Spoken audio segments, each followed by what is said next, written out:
Firstly, we're going to talk about the feature article photo. I follow the conventions of a pop magazine by doing the following. Mid-shot. This allows the reader to engage with her clothing, meaning they can make more informed decision whether they like her or not. The second convention is eye contact. This allows the reader to engage with the artist. Another convention used by pop magazines is having a solo artist, which I've also followed. Billboard has also followed the same conventions such as eye contact and solo artists, but has decided to use a close shot for more focus on Lily Allen's eyes. Props. I've challenged convention in using props on a pop magazine front cover, as generally they don't use any form of props at all. I believe I've used props in a fair way, as flowers embody the idea of youth, beauty and naturalness. Billboard have followed convention and not used a prop. This allows the reader to focus on Lily Allen's facial expressions fully.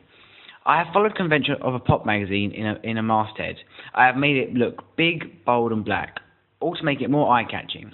Another convention for a masthead is to have something that defines it or makes it different to the rest. I've done this by having two of my letters filled in with yellow.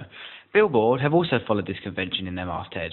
Theirs is a big, bold, white, slightly breaking convention and eye-catching with a special feature coloured in certain words. Main cover line. I've also followed conventions in my main cover line. It is the biggest thing on the page and is also the only thing that the same font as by Puff. The main cover line also has a small description about the article following convention even more so. Billboard have also followed convention by having their main cover line in the biggest thing on the page, also having a small amount of information below it. Finally are the cells. I have only challenged convention in my cells by having them aligned left and not equally spread around the page. However, other conventions, such as having them in two parts with different colours, I have followed. Billboard has also followed all conventions in terms of their cells, positioning and fonts, having them in two parts all over the page.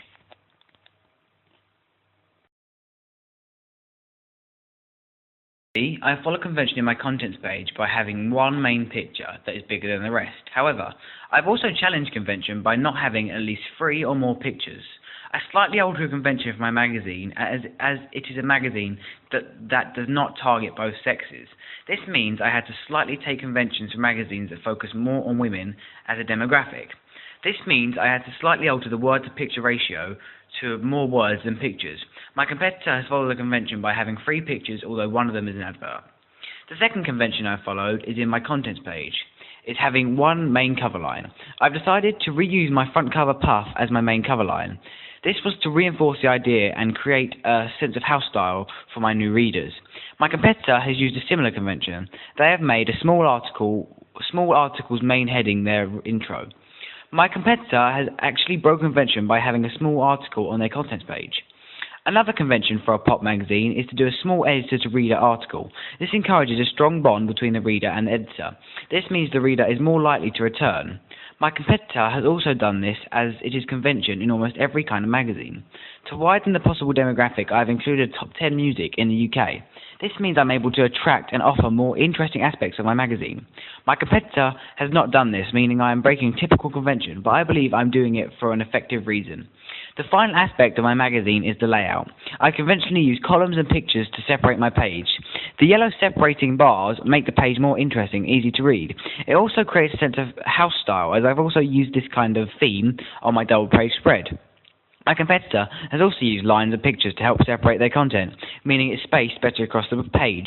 It makes it look like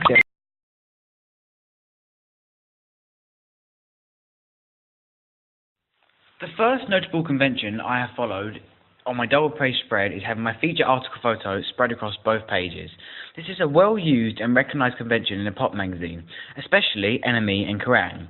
This feature allows the readers to instantly be drawn into the double-page spread when flicking through the magazine. Having the feature article photo across 2 pages allows the reader to read into more detail about the photo. They can really read the person's facial expression and body language and really connect to how she's feeling in the picture. NME have also used this convention, allowing the reader to further understand the feelings and emotion behind the article. Another thing I have done to follow convention is using a question and answer style of article. This style of article further allows you to get to know the person you are reading about. It creates a sense of intimacy between the reader and writer. This makes the reader feel valued and more willing to buy the next issue. However, in the issue I selected for my comparison, NME have decided to use a more basic article.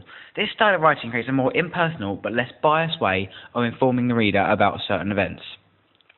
Another convention I have followed on my double-page spread is using a small introduction article, so if the reader doesn't really know anything about the article, they can read a small introduction and get the general idea of what's going on. This makes the magazine more efficient and easy for consumers to read. My competitor has followed the same convention, however, they have used theirs to a greater effect. Their introduction paragraph also enhances the look and the feel of the page. The final aspect of my double-page spread is how I followed a convention by using the same house style throughout my magazine, e.g.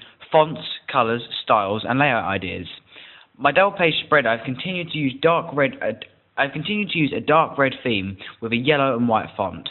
I've also tried to carry on using a funny but informative style of writing. My competitor has also created a strong sense of house style through the use of the style of writing and general layout of the pages. However, they have not used the colour and font to create a house style. This may be because they are more professional and do not need to rely on such obvious uses like colour to create a house style.